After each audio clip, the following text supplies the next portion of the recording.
Hello and welcome back to the renovation chaos that is going to be the Wild Island Farm.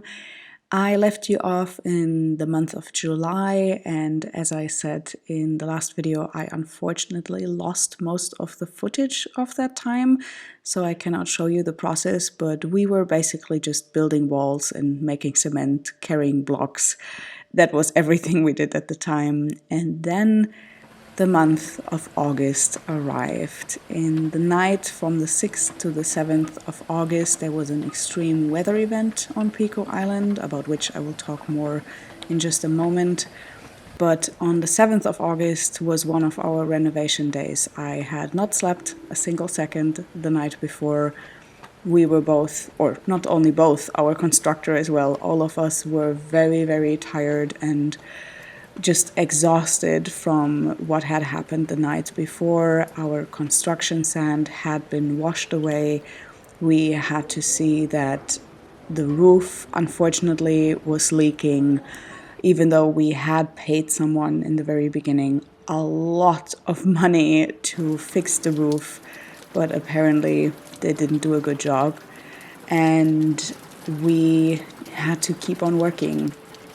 We had so much to do, and we put on our rain jackets and worked and worked and worked. We were completely soaked by the end of the day, but we kept on going because this is our dream.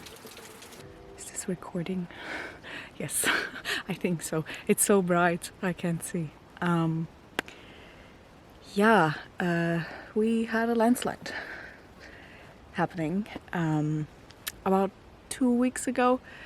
There was an extreme weather event, very likely caused by climate change. And we had like a thunderstorm that has never been seen before on these islands. I'm used to thunderstorms from the part of Germany where I'm from, and people here have seen all kinds of storms throughout the generations. But something like this has never been seen before, and it was completely out of the blue. The weather predictions were like a little bit of rain with a chance of a little bit of thunder, and it was the craziest thunderstorm I've ever seen or heard of, with insane amounts of rain. And it was rough. So during this extreme weather event, one of our biggest walls of our land gave in and collapsed. We didn't know about this for an entire week because this part of the land is not visible from where we usually are, and because the weather had been so bad, we also have not been like up to the land. We are currently also not using the part that is right above here, so like we didn't see it until a neighbor was kind enough to tell us that our wall had collapsed. And when I first heard about it, I was so in shock. I literally had a crying mental breakdown on that day because it was just too much. There's just so much going on in my life, and this felt like another huge thing because this is, of course, another thing on the list that needs to be fixed as soon as possible. Currently, we cannot fix it because the corn is still here from the farmer that is renting the land from our neighbor. Once that is harvested, we need to fix the wall before the winter comes. And of course, that's going to be time intensive, labor intensive, and money intensive.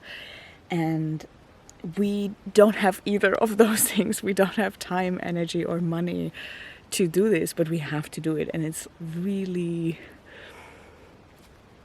a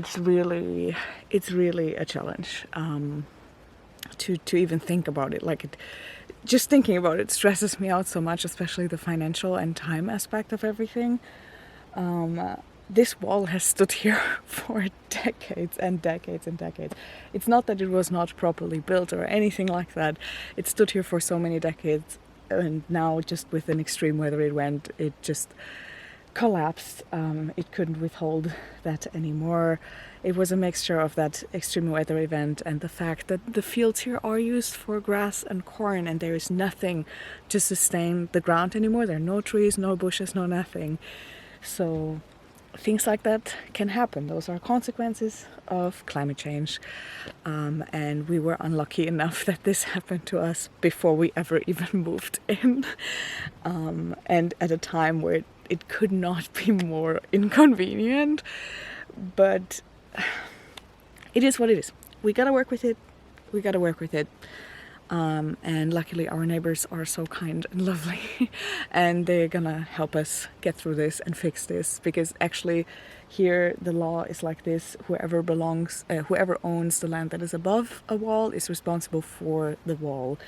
But the owner of the land down here already told us that he's gonna like help us fix this and everything, and I'm so glad about that, because the problem is not only that there is of course now like a massive piece of land and a bunch of rocks that came down, but also the next time we have a lot of rain or anything like it, there might be more, because now there's nothing that sustains that massive piece of land up there, and that is the true danger here. We only now got around to see the actual damage, and I'm happy to report that it looks far less shocking from down here than it did from up above, because now we can see that a part of the lower wall actually, at least here in the corners, is still intact. So it didn't like completely collapse, just the upper part. Hopefully, like we can't properly tell of course until we clean it up, but fingers crossed that it will be like that. But yeah, this is what we're currently dealing with. But we cannot do anything right now because the corn needs to go first. But I tell you, if it makes you question everything. Moments like this really make you question the entire thing that you're trying to do. Because it's so scary and so overwhelming, and it feels like such a massive sign from the universe. But at the same time, I know we are on the right track. Like, this is not like a sign of the universe to give up. But it is really showing how urgent it is that we need to plant trees and the native endemic species up there to sustain the ground, and how important it is that other people are doing the same around this island, because we were not the only place with landslides. There were countless landslides on the high road of the volcanoes up there, and also a bunch of other landslides and rivers that went out of place and stuff like that, and a lot of cornfields that got destroyed with the water and with, again, landslides and stuff like that. So I think this was just a big wake-up call to really focus on healing the environment and trying to make a positive change in regards to that. And this is how I'm gonna treat it, because if I don't, I'm gonna lose my mind. But yeah, I'm gonna get out of here. It's so warm because I'm standing between very, very hot lava rocks. If you don't know, lava rocks keep the heat from the sun and the hot day, and they like send it back out again. They get very, very warm. So if you're between them, you're like in a toaster. Trying to stay positive, trying to stay resilient, but this is definitely a huge blow to everything that we've been doing that hasn't already been going the best. But just trying to focus on the good, trying to focus on the good. This is all one big lesson. Even though the event was, of course, hard to process, giving up was not an option. And as soon as the weather allowed it, because of course an extreme weather event like this is directly followed by yet another heat wave, because that is climate change for you. Unfortunately, it does not spare these little islands. And as soon as it was hot enough and dry enough, I went ahead and tried to collect the construction sand that had been washed away. It was everywhere on our driveway, on the street. Just it had gone many places. The construction sand went on a very big adventure, and I tried to collect as much as possible in order to save us time and money, because construction sand is surprisingly hard to get a hold of these days. And our budget, as I said, is very, very tight. So of course, every single cent that we can save counts. And that's why I did this very laborious work of collecting and filtering the sand. And I was able to save a bunch of these 15-liter buckets of sand. And I'm very proud of that. I'm very happy that I was able to achieve this. And I tried to see the good For example, that the warm sand just felt like easier days when warm sand meant a beach and not scraping off some construction sand from the floor. But yeah, giving up, not an option.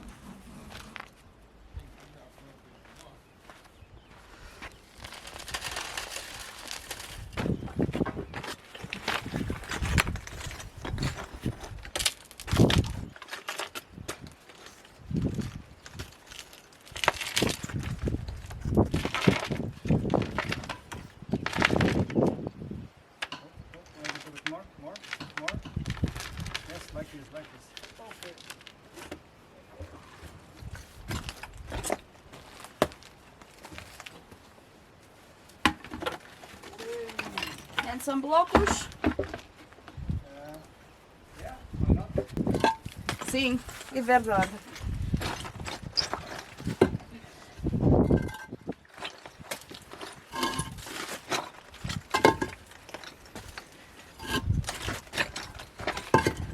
That's why we're working so fast, huh? You want Não, for the camera, this is a lie. She's just doing this for the film. She never does this. She's always sit down there, sunbathing with a beer on the end for me. And the kima on her end for her.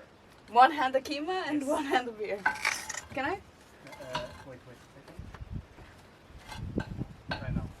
No, no, no.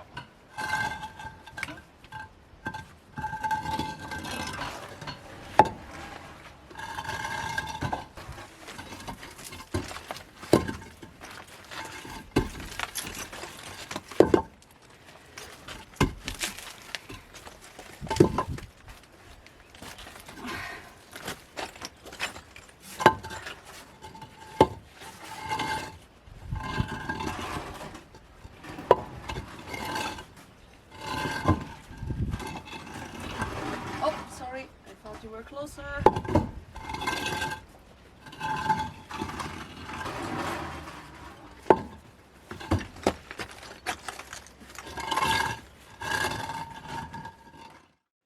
What remains are the tiny beautiful moments amidst the chaos, like the flowers blossoming amidst the trash that we still need to take care of, or our herb garden, which is just thriving. These tiny moments, they make it all worth it.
From the support.